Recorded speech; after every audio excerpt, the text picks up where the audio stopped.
भोले की कृपा के लिए क्या देवी देवता तो क्या राक्षस, वह अपनी शरण में आए सभी श्रद्धालुओं पर न केवल कृपा करते हैं बल्कि उन्हें मनोवांछित फल भी प्रदान करते हैं।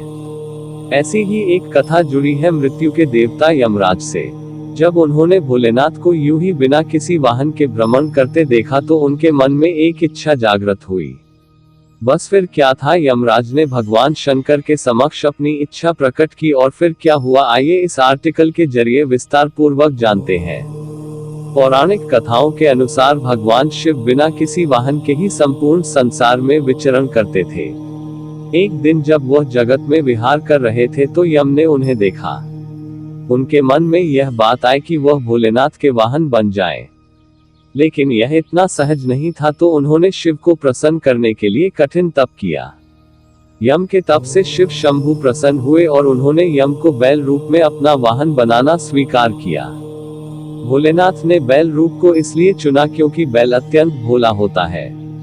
उसके मन में किसी भी प्रकार का छल कपट नहीं होता। यही वजह है कि भोले बाबा ने बैल यानी कि नंदी को अपना वाहन नियुक्त किया। यही नहीं, शिव जी ने नंदी को अपना प्रधान सेनापति भी बनाया। कहा जाता है कि भगवान शिव की सेना नंदी बाबा के कहने पर ही चलती है। पौराणिक कथाओं के अनुसार पुरातन काल में एक शिलाद नाम के एक ऋषि हुए, जो कि पूर्ण रूप से प्रभु की पूजा में लीन रहने लगे थे। ऐसे में परिवार के लोगों को उनके वंश की चिंता हुई। यह परेशानी लेकर सभी उनके पास पहुंचे और गृहस्थ जीवन में वापस आने का निवेदन किया। हालांकि वह नहीं माने, लेकिन उन्होंने जन्म मृत्यु से परे संतान प्राप्ति के लिए देवराज इंद्र की पूजा की। इंद्र प्रसन्न हुए तो लेकिन ऐसी संतान का आशीर्वाद देने में असमर्थता जाहिर की। जब इंद्रदेव से इच्छा मुताबिक संतान प्राप्ति का आशीर्वाद नहीं मिला तो शिलाद मुनि ने शिव की पूजा की। उनके कठोर तप से शिव अत्यंत प्रसन्न हुए और स्वयं उनकी संतान के रूप में जन्म लेने की बात कही। कथा मिलती है कि एक दिन शिलाद मुनि खेत जोत रहे थे, तब उसी भूमि पर उन्हें एक बालक मिला। वह उसे घर ले आए और उसका नाम नंदी रखा।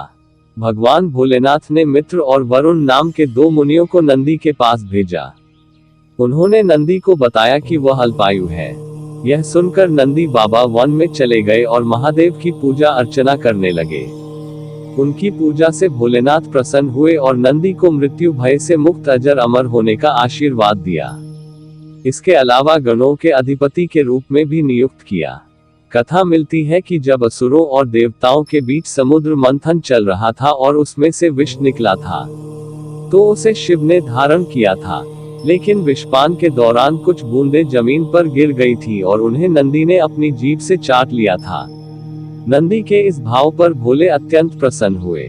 इसके बाद भगवान ने नंदी को अपने सबसे बड़े भक्त की उपाधि दी। साथ ही उन्होंने कहा कि जो शक्तियां उनकी हैं वह नंदी की भी है। भोलेनाथ की कृपा पाने को ज्ञान स्वरूप तप और विष की बूंदे को चाटने की पवित्रता नंदी बाबा की महिमा को और भी बढ़ा देती है।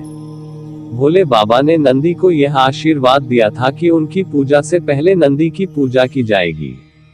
यही वजह है कि हर शिवालय में नंदी बाबा की मूर्ति जरूर होती है। यही नहीं, यह भी मान्यता है कि यदि आपको भोलेनाथ से कुछ मांगना है और आपने नंदी बाबा के कानों में सच्ची श्रद्धा, पवित्रता और अटूट निष्ठा से अपनी बात कह दी तो वह भोलेनाथ तक जरूर अर्जी पहुंचा देते हैं। यही नहीं, शिवजी भी मुराद पूरी कर देते हैं।